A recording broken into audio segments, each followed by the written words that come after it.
Assalamualaikum warahmatullahi wabarakatuh.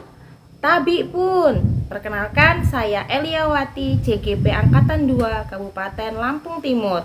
Terima kasih telah berkunjung dalam video saya, yaitu dalam rangka share aksi nyata 3.2 pengambilan keputusan oleh seorang pemimpin pembelajaran. Bapak Ibu guru yang saya hormati, guru adalah seorang pemimpin pembelajaran. Dalam proses pembelajarannya, baik secara administrasi maupun dalam proses pembelajaran, guru banyak sekali dihadapkan pada masalah-masalah. Masalah tersebut dikategorikan dalam dua hal, yaitu dilema etika dan bujukan moral. Apa perbedaan keduanya? Dilema etika adalah ketika masalah itu memperbandingkan antara benar dengan benar, terjadi kebimbangan oleh seseorang karena ada sebuah perlawanan antara fakta satu yang benar dan fakta dua yang benar.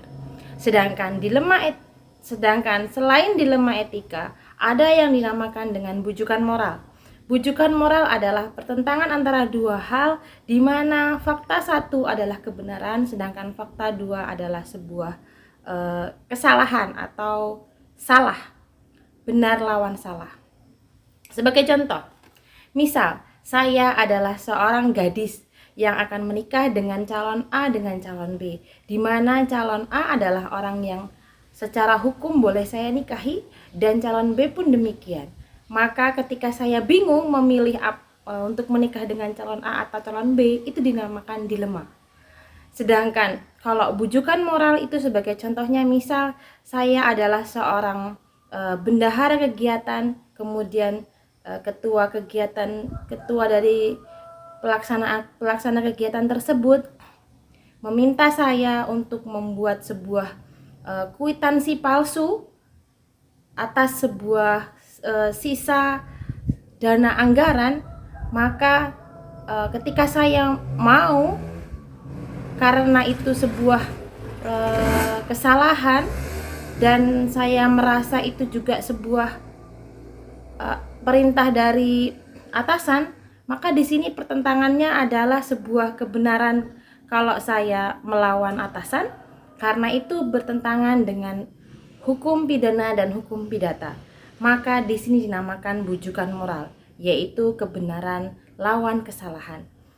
Nah, jika masalah yang kita hadapi adalah bujukan moral, maka kita harus memilih yang namanya fakta kebenaran. Kalau kita memilih salah, maka kita akan terkena pidana atau hukum perdata. Lalu, yang kita bahas di sini akan banyak kepada dilema etika, yaitu sebuah kebenaran lawan kebenaran. Apa sih contohnya? Sebagai guru, kita sering sekali dihadapkan pada permasalahan seperti yang sering saya hadapi adalah memberi nilai siswa. Jika siswa saya nilai dengan sesungguhnya, dengan apa yang dia peroleh, maka siswa tersebut tidak mencapai tuntas KKM. Namun, apakah saya akan memberikan nilai tidak tuntas KKM? Padahal penilaian itu diserahkan sepenuhnya kepada guru pengampu. Maka, jika saya memberikan nilai sesuai KKM, itu adalah sebuah kebenaran, karena penilaian itu diberikan sepenuhnya atau hak prerogatif seorang guru pengampu mata pelajaran. Dan kebenaran kedua adalah benar ketika saya harus menuliskan nilai siswa tersebut di bawah KKM, karena itu memanglah hasil siswa tersebut. Nah, ketika kita dihadapkan pada masalah tersebut, apa yang harus kita lakukan sebagai pemimpin pembelajaran dalam mengambil sebuah keputusan? Simak video ini lebih lanjut ya. Kita fokus pada masalah kita yang saya kemukakan tadi, yaitu banyak sekali siswa yang tidak tuntas pada mata pelajaran fisika. Hal ini terjadi meskipun nilai harian siswa itu sudah di atas KKM, namun pada penilaian akhir semester ataupun penilaian tengah semester itu di bawah KKM, maka jika dimasukkan dalam sebuah formula penilaian, maka diperolehlah nilai di bawah KKM. Lalu, bagaimanakah pengambilan keputusannya? Di sini ada sesuatu yang bertentangan. Kalau seandainya saya tulis nilai apa adanya, maka banyak sekali siswa yang tidak akan lulus. Sedangkan kalau saya nulis siswa tidak apa adanya, berarti ini menyalahi apa yang ada dalam undang-undang ataupun peraturan pemerintah tentang penilaian. Lalu bagaimana saya menyikapinya? Namun banyak para pakar dan pengamat pendidikan menyalahkan tentang penggunaan KKM yang tidak tepat digunakan dalam sistem pendidikan di Indonesia. Setelah mengetahui ada yang bertentangan dalam sebuah kasus, maka selanjutnya kita menentukan siapa yang terlibat dalam kasus ini. Maka yang terlibat dalam kasus yang saya sampaikan di atas adalah saya sendiri sebagai seorang guru pengampu mata pelajaran dan beberapa siswa yang tidak tuntas KKM. Kemudian tahap selanjutnya adalah mengumpulkan fakta-fakta yang relevan. Pertama yang saya kumpulkan fakta adalah KKM itu ditetapkan oleh sekolah. Dan KKM-nya sangat tinggi sekali untuk mata pelajaran fisika, yaitu 70. Bayangkan. Yang kedua, jika ada banyak siswa yang nggak lulus, nggak tuntas, terus nggak naik kelas, mau taruh di mana mereka nantinya? Yang ketiga, tidak semua siswa yang tidak tuntas KKM adalah siswa yang malas belajar. Mereka sebagian besar adalah siswa-siswa yang tentunya rajin dalam belajar. Keempat, penilaian mereka kecil adalah pada masa PTS ataupun UAS, di mana sistem penilaiannya dilakukan secara bersama-sama.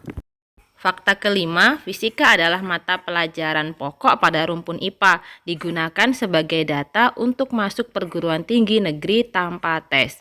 Nah, sedangkan sekolah-sekolah yang di bawah ibaratnya kastanya di bawah dari sekolah tempat unit saya bekerja itu memiliki nilai yang besar-besar juga. Maka ini menjadi fakta yang unik yang saya kumpulkan. Langkah pengambilan keputusan selanjutnya adalah pengujian benar salah.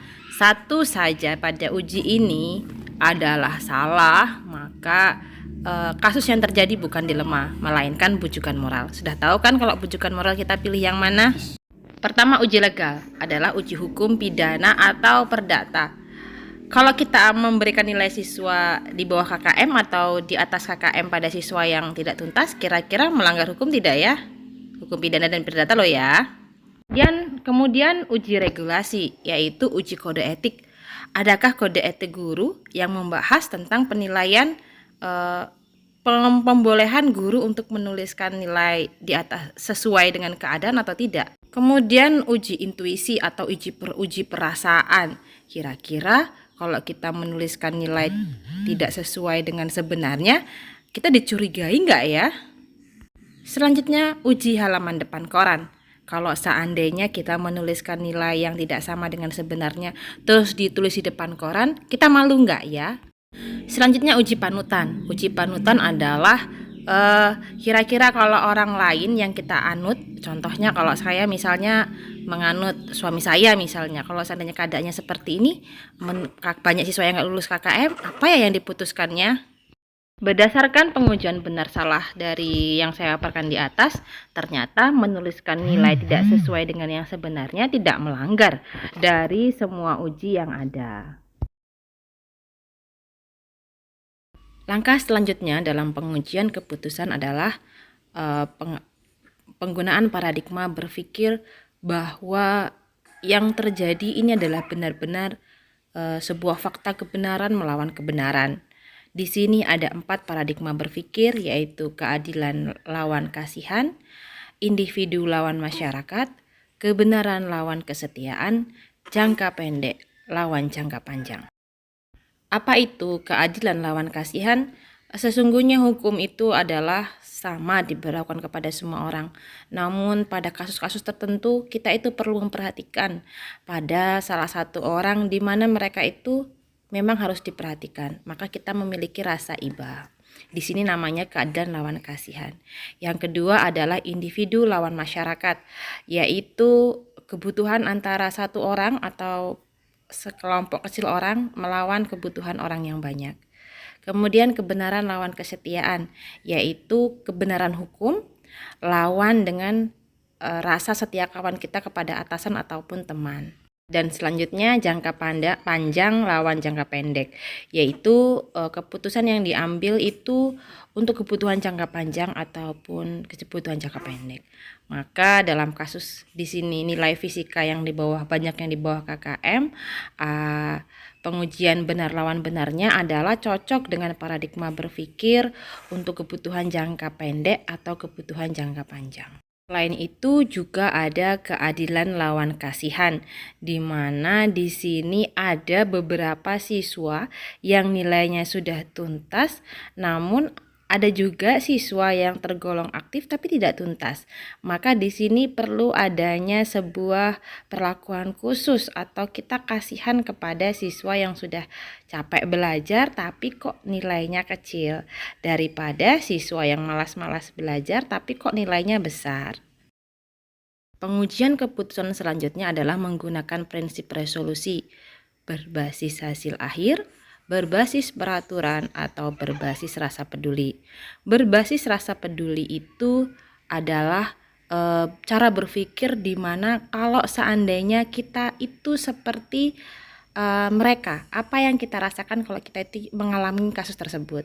Kemudian berbasis peraturan itu adalah mengambil keputusan sesuai dengan peraturan yang ada, dan paradigma berbasis hasil akhir adalah mendingan ada yang selamat daripada tidak ada sama sekali. Atau seperti apa ya? Misal dalam menyelamatkan sebuah kasus keselamatan, mending meninggal satu nggak apa-apa tapi selamat semua gitu. Atau menekankan pada hasil akhir saja. Nah, dalam kasus nilai fisika yang banyak di bawah KKM, maka saya menetapkan bahwa saya berpikir dengan menggunakan rasa peduli. Bagaimana kalau seandainya saya seperti siswa yang rajin, namun nilai UAS atau UTS saya rendah sehingga nilai saya tidak sesuai dengan KKM. Pengujian keputusan selanjutnya yaitu investigasi opsi terlema. Adakah cara lain atau keputusan lain dalam kasus yang sedang dialami? Contohnya, kalau kasus yang sedang kita alami yaitu nilai yang banyak siswa di bawah KKM, kita bisa menggunakan penilaian acuan norma, yaitu penilaian apa adanya, kemudian kita buat distribusi frekuensi seperti pada pelajaran matematika, sehingga kita peroleh rentang nilai di atas KKM semua, namun mereka yang sejatinya nilai tinggi tetap akan mendapatkan nilai tinggi. Atau pada pembelajaran yang akan datang, kita akan menggunakan model pembelajaran berdiferensiasi, yaitu pada diferensiasi konten, di mana siswa yang memang rendah atau cara berpikirnya lambat, dia bisa diberikan dengan konten yang sesuai dengan cara berpikirnya. Pengujian keputusan selanjutnya adalah membuat keputusan. Maka di sini sudah difikskan, yaitu keputusannya adalah meluluskan atau menuntaskan siswa yang di bawah KKM bagi siswa yang rajin atau bagi siswa yang memiliki daya juang tinggi dalam belajarnya. Langkah selanjutnya yaitu dalam pengujian keputusan adalah lihat lagi keputusan dan refleksikan supaya ini tidak terjadi lagi ataupun kita gunakan sebagai contoh di kasus yang memiliki kemiripan. Keputusan yang diambil apakah benar-benar memang untuk kebutuhan jangka panjang ataukah benar-benar dengan rasa peduli. Jika keputusan benar-benar diambil dengan pengujian keputusan dengan menggunakan 9 langkah tadi, maka insya Allah keputusan yang kita ambil adalah benar. Terima kasih. Wassalamualaikum warahmatullahi wabarakatuh. Semoga bermanfaat. Salam guru penggerak.